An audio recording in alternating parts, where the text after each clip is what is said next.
Hello there, let's begin our roundup in North America. Most of the severe weather will continue to be across more western areas. There is that area of low pressure, still some winteriness around it. That is tending to move away. High pressure following on behind. There is some snow heading its way towards the Rockies.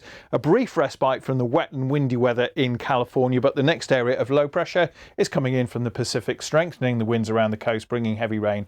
And as it hits the colder air in the mountains, so we're going to find some more snow as well. Western areas seeing more wet and windy weather into the weekend. Now moving down into Mexico, we pick up a few showers in more southern parts of the country, a few showers across Central America, and more showers actually arriving through the Caribbean. Some of these will be heavy and thundery, and there'll be some gusty winds with those as well.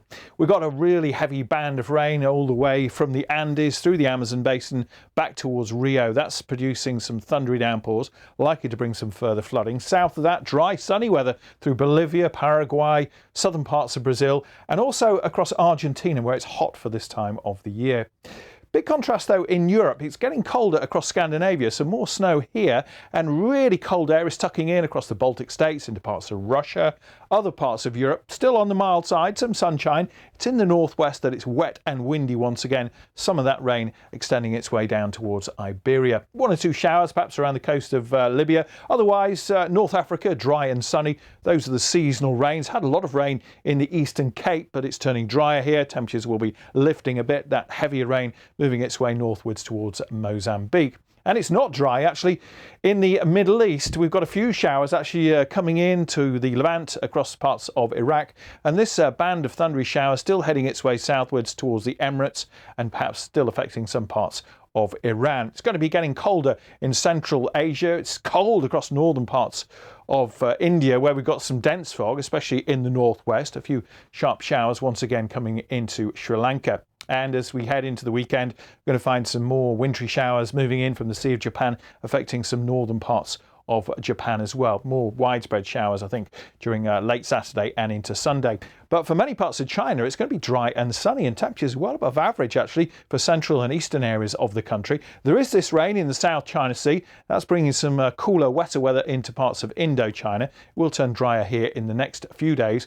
More widespread heavy showers around Indonesia. But some drier weather on the way, I think, for the top end and around Kimberley, where it's been extremely wet. This rain here, remnants of tropical cyclone Ellie, is moving south and into the interior.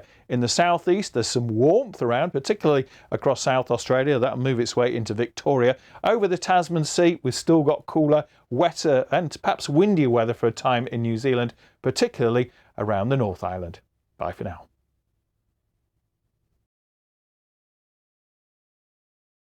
There's a crush now to get onto this bus before it leaves. Some of these people have been waiting here for days. They've had no food and no water. 300,000 people are living in famine conditions, with another 2 million on the brink of famine. Just look at all this water.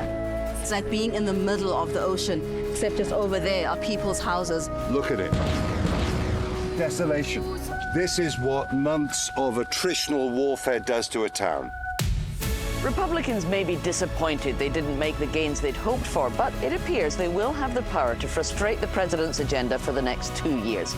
You can see that not everybody in Taiwan is delighted by Nancy Pelosi's arrival here. Protesters have tried to make their way into the Prime Minister's office, but as you can see, they didn't manage. This smouldering pocket has just sprung up out of nowhere, and it's now a race to contain it. People here are shouting, Lula has returned.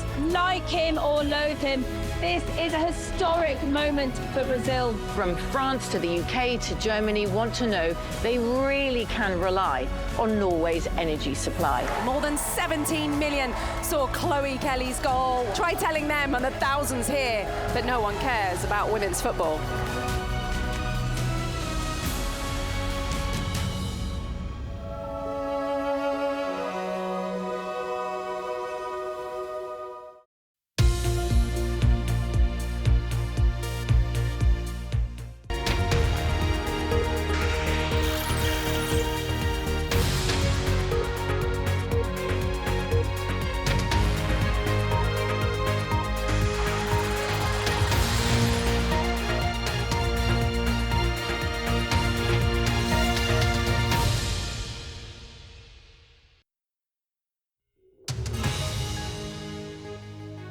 Welcome to Newsday. Reporting live from Singapore, I'm Karishma Vaswani.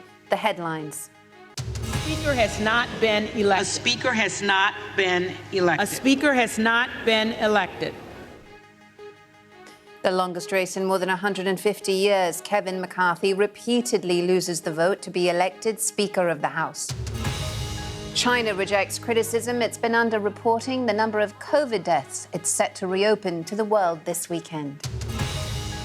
As pandemic rules are eased for travellers between China and Hong Kong, there's increasing concerns COVID could spread over the Lunar New Year.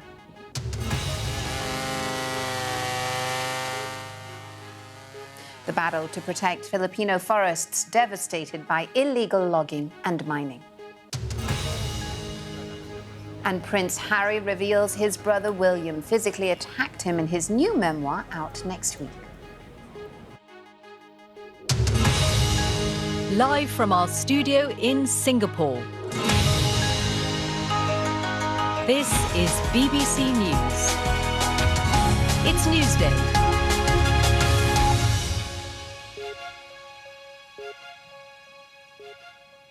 Hello and welcome to the program.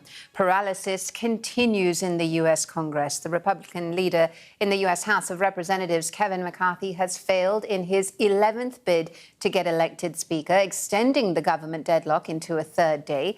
The House is, in fact, now voting on whether to adjourn the session. You're looking at live pictures right now of the scene inside that room where a small group of right-wingers within Kevin McCarthy's own party has been derailing attempts to elect him. You can see the tally up on the screen in terms of whether the decision will be made in terms of that motion to adjourn. The Republicans took control of the House in November's midterm elections, you might remember, but the deadlock has left the chamber unable to swear in members or pass legislation. Gary O'Donoghue has more.